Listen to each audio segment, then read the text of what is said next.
What's going on, everybody? Welcome back to the channel. This is your boy Dennis Nderitu. We're here in Nderitu Basketball HQ. You know the drill. Please be sure to subscribe to the channel, turn on notification posts, like the video, smash that like button because it helps me out a ton.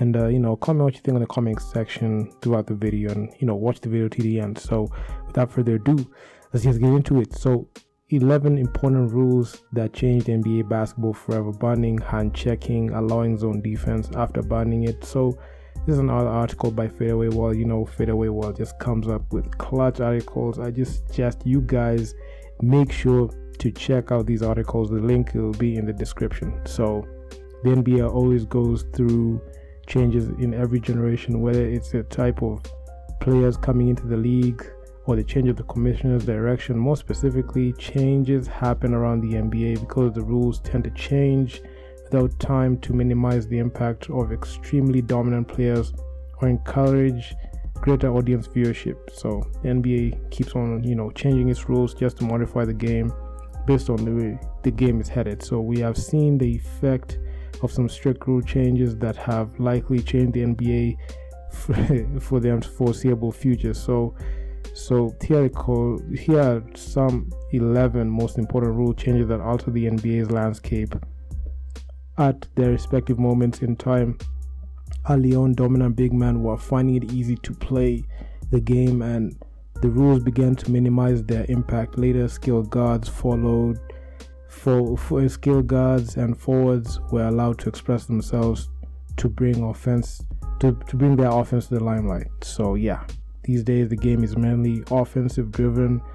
Without further ado, let's just get into it. So, banning zone defense. So, the effect was preventing heavy defensive resistance to encourage dominance by superstar players. So, the NBA in the late 1940s was completely different than today, and it is much more than black and white television signals. So, instead, there's a free form style of play by players who could dribble as much as they want and get as short as they wanted. So it was pretty much crazy at that point. But in 1947, the NBA made a change to ban zone defense. So the reason was simple: allow dominant players to express themselves.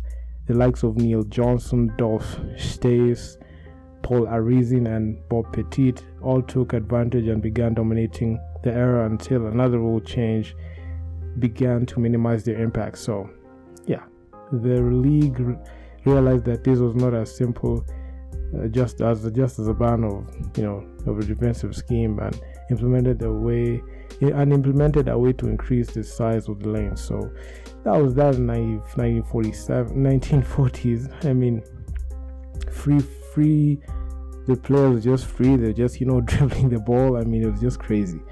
I mean, there was no shot clock back then, so players could just dribble as much as they wanted to get a shot off. So, but today things are different. 1951, the lane expanded from 6 feet to 12 feet. The effect was minimize the impact of superstar big men, mainly curbing George Mikan's impact to encourage guard and wing play. So George Mikan was the man who took the NBA by storm in the 1950s and is regarded as the NBA's first true superstar. They were great players in the NBA's Chase, Arizin, and Pettit at that time, but Mikan was truly a once-in-a-generation talent. The big man won 3 scoring titles, a rebounding title, and made 4 All-Star teams in 6 years with the Minneapolis Lakers. That time it's called the Minneapolis Lakers. To cut the sheer dominance of George Mikan, the league expanded the lane to double its length. So the idea was to give more power and ability to the wings players that can help defend dominant centers and control the paint a bit more. George Mikan and other big men were controlling the paint every game. Expanding the lane began to slow that down. So expanding the lane, it was able to curb the offensive dominance of a George Mikan. That was really crazy, man. Then in 1954, another thing changed. I mean, implementation of the shot clock. This time, the shot clock wasn't there, so players could just dribble the way they dribbled longer and had more possession if you just stay with the ball. So effect This implementation of the shot clock had back then in 1954 quickened the pace of the game and encouraged more scoring and points on the board. So league average points per game in 54 79 points per game. League average points per game in 1955 was 93 points per game. So the points per game increased. So dribbling, putting the shot clock there made the players score within the allocated time that they were given, as we see with today's NBA. With the likes of George Mikan controlling the paint and taking his time to get his shots off, the league knew a major change needed to happen. Teams were taking too long to get into their offensive sets, and the pace of play was being stifled by a lack of urgency at times. The NBA stepped in, adding an extremely valuable addition, which allowed, even the points per game to increase, because you can see in 1954 the average points per game was 79 points per game. There's 79.4 points per game, but when the shot clock was added, it changed to 93 points per game. So that's actually pretty good. The shot clock changed the game because it quickened the pace of play, and teams began to get shots up and score more points. The results were astonishing, because after the rule changes, the league points per game jumped from 79.4 points per game, as I mentioned earlier, to 93.1 points per game. That is a staggering change that goes to show athletes need to be pressured slightly in order for games to be more attractive and to enable more excitement and more urgency in scoring more points. So that's the situation right there. So adding the shot clock really changed things. And in 1964, the lane expanded from 12 feet to 16 feet. So the effect it had was giving more power to perimeter players by curbing the individual dominance of Wilt Chamberlain. So this time Wilt Chamberlain was in an all-time tear. He was just doing everything that he did. This is the time that I think this is the time he scored 100 points per game and grabbed 50 rebounds, something like that. So the league average points per game in 1964 was 111 points per game. The league average points per game in 1966 was 115 points per game. So after George Mikan, Wilt Chamberlain took dominance into a different level. In his rookie season, Wilt averaged 37.6 points per game and 27 rebounds per game. I mean, that's crazy. And will go on to average over 34 points per game and 22 rebounds per game for the next 5 seasons. In order to curb Wilt Chamberlain's sheer dominance, the NBA expanded the lane another 4 feet. So I mean, Wilt Chamberlain's an all-time tear. It was just after George Mikan, there was Wilt Chamberlain, and he just did his thing. 100-point game, averaging 37 and 27. These are godlike stats that I don't think the NBA big man this day and age can do that, what Wilt did. But hey, Wilt was simply stronger, taller, faster, and stronger than every player, and found it incredibly easy to grab every rebound off the rim and score a ton of points. So Wilt Chamberlain scored 100 points in a single game and grabbed 55 rebounds in another game. So I just mentioned that earlier as a side note. But this guy was actually pretty good, averaging 50.4 points per game. This is something that, the modern NBA, this can never happen. With the constant rule changes, I don't think this is going to happen. Averaging 50.4 points per game in a single season was ridiculous, and the NBA made a change to slow down the insanity, because this was insanity at this point. Wilt Chamberlain was just, going flat out and dominating. And 1979, banning of hand checking. So effects that this had was lessen physicality to allow offensive superstars more freedom to score at high efficiency. So the league average points per game in 1978, 108.3 points per game on 46.9% field goal shooting. The league average points per game in 1979 was 110.3 points per game on 48.5% field goal shooting. So you can see through the years, with additions of rules, you can see the average points per game just kept increasing, because the rule changes that are being made were adding more flair and they're adding more excitement to the game. Because as you can see from the 1940s, this average points per game for every game just kept increasing. So this is actually pretty good. Then we had hand checking was a major part of playing defense back in the day. And as players relied on their defensive IQ and physical ability to get stops against dominant scorers in the league, George Gervin was kicking off his reign as a scoring machine in 1978, winning his first scoring title and winning his second in 1979. So back-to-back scoring titles for George Gervin. This rule change benefited Gervin greatly because he would win scoring titles in 1980 and 1982 as a four-time scoring champion, like Kevin Durant, you know. just to mention, side note. The hand checking rule was implemented to stop being aggressive to offensive players, and the pace became quicker and more exciting for NBA fans to follow. So another major rule change soon followed, making offenses more exciting for players. So yeah, I mean, George Gervin, he is a four-time scoring champion. I believe KD took a photo, an all-time photo of George Gervin because, you know, they were really scoring. Four-time scoring champion. KD is also a four-time scoring champion, just to mention that. So yeah. And 1980, you know, the birth and evolution of the three-point line. The effect that this had was a complete revolution aimed towards offense and high-scoring games. So they added the three-point line. I mean, mind you, before all this, they were not even playing with the three-point line, and Will Chamberlain averaged like 37 and 27. He had 100-point game of just layups. I mean, that was just crazy. So yeah, the three-point line was added. So after hand checking was being monitored and became essentially banned, the three-point line changed the game. This will allow gifted shooters such as Larry Bird, Reggie Miller, Steve Kerr, and most recently Ray Allen and Steph Curry the chance to do what they do best, that's shoot from deep.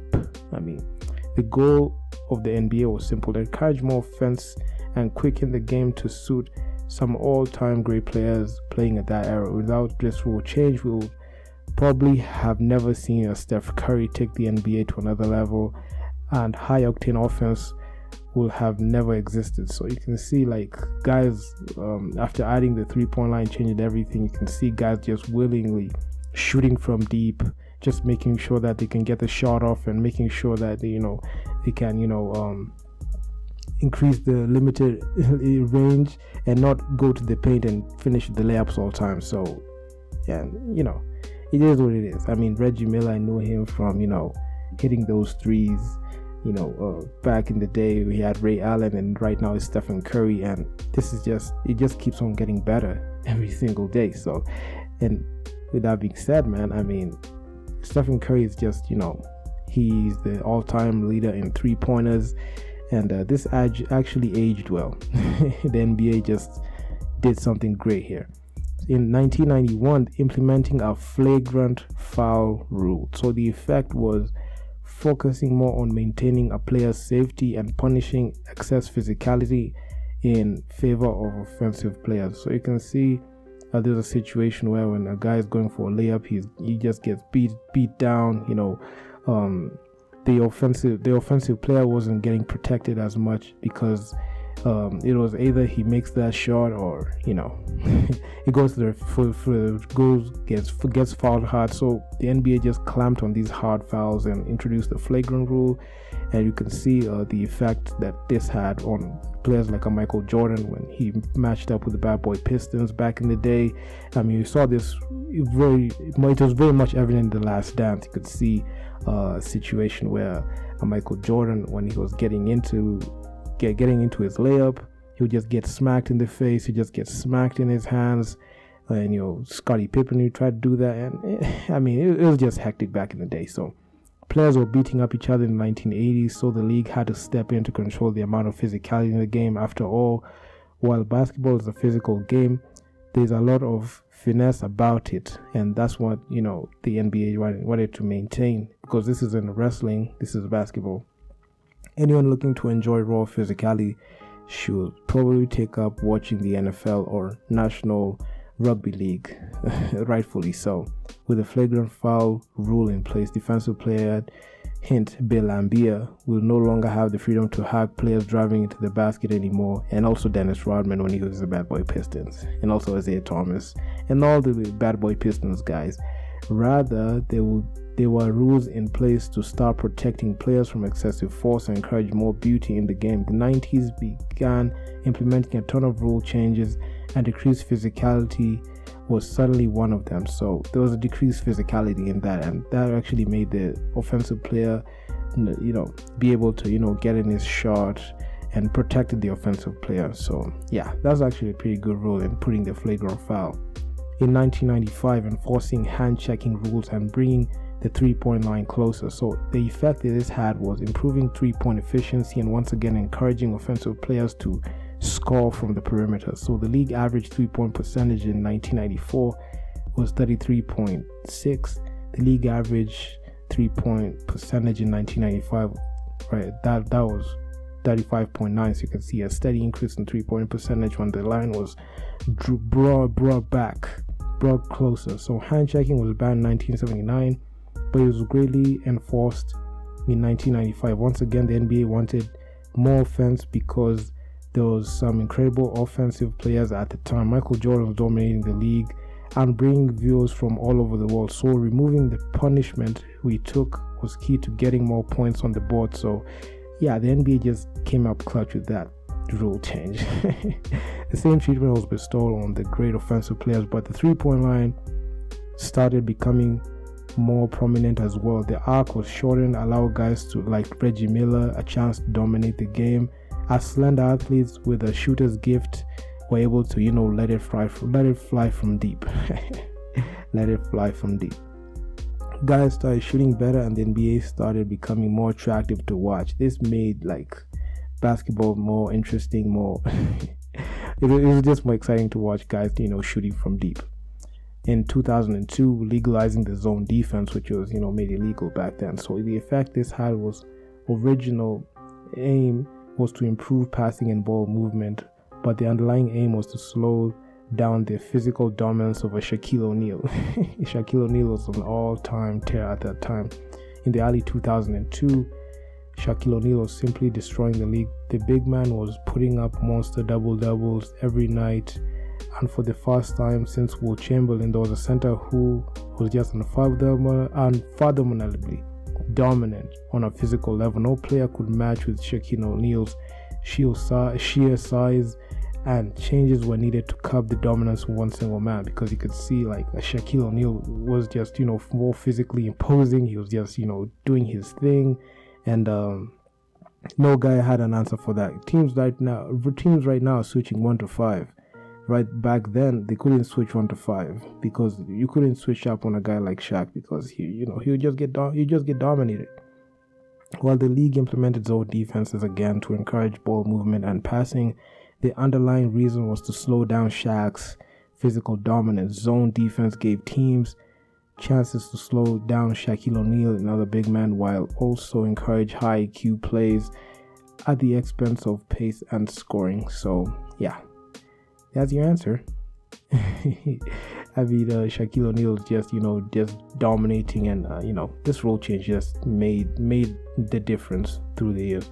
2005, hand checking was strictly forbidden. So the effect this had was, with zone defense back in the game, hand checking was even more strictly monitored to encourage more offense again. So the league average in 2004 was 93 points per game, 43.9 field goal, and 109.2 defensive rating. League average in 05 was 97.2 points per game, 44.7 field goal shooting, and 1.61 defensive rating. So with zone defense in full effect, the team could not score as freely as they did before. Players were playing physical defense. Big men were not as effective, and offensive superstars were not allowed to express themselves. In 2005, hand checking was strictly forbidden, which gave the offensive players space to bring the offense back into the game. So 2005 actually banned hand checking. The cause was asked to undo some of the effects of the zone defense legalization and to make the league more offense friendly again. So the offense jumped back to mid-90s level again, and offensive players went off. So one of the most prominent name calling or a chance or a change was Mark Cuban, who didn't like how the Pistons took advantage of the rule to defend Kobe in the finals, maybe backfired. So I mean, it was just crazy. Great players such as Kobe Bryant, LeBron James, Carmelo Anthony, and Tracy McGrady went ballistic on offense and put up insane scoring numbers for the first time since the 90s. Then NBA was wild on offense, and this era was one of the most memorable for NBA fans. This rule change also led us to the point we are at now. Guys averaging 23, 25, 28, 30, 32, James Harden 36, four-time scoring champion KD is MVP season, 32 points per game, winning his MVP in 2014. Then today, 2022, removing flopping from the game, which actually has made this game more exciting to watch.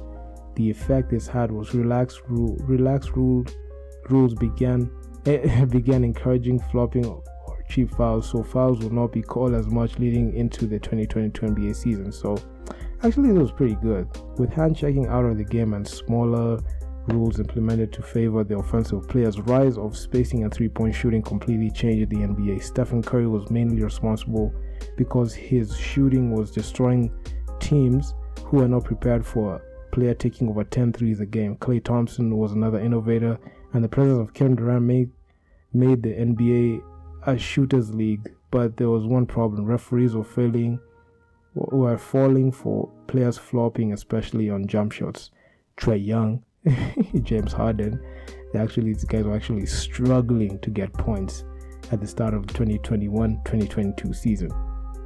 Players such as James Harden and Trae Young began drawing fouls on shots with very limited contact and were dominating the game in their own way. In the 2021-2022 season, flopping was strictly forbidden, and the clarification of offensive fouls is making the game more fun to watch without constant foul calls. And this is actually showing who the true scorers are, and you'll know a pure scorer if you're averaging 28, 29, 27 right now.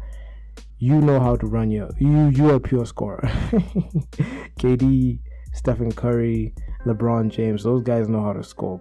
So offensive players can do what they do best, and fans do not have to worry about silly fouls any longer, which should place the NBA in a greater place going forward. So I mean, those are the rule changes. I mean, what you guys think about these rule changes? Have they improved the game? Has the game evolved? What do you think about this season's rule changes? Because I mean, pure scorers, you'll know them by the way they move in the game. So yeah, so that's your article. Yeah, man. So please leave your feedback down in the comment section down below on what you think about these rule changes. What happened when? Who's your favorite scorer? Just leave your feedback down in the comment section down below. So smash the like button, it helps me out a ton, and subscribe to the channel, turn on notification posts as well, so that you never miss any new videos that are coming out. And with that being said, man, I'm out. Peace.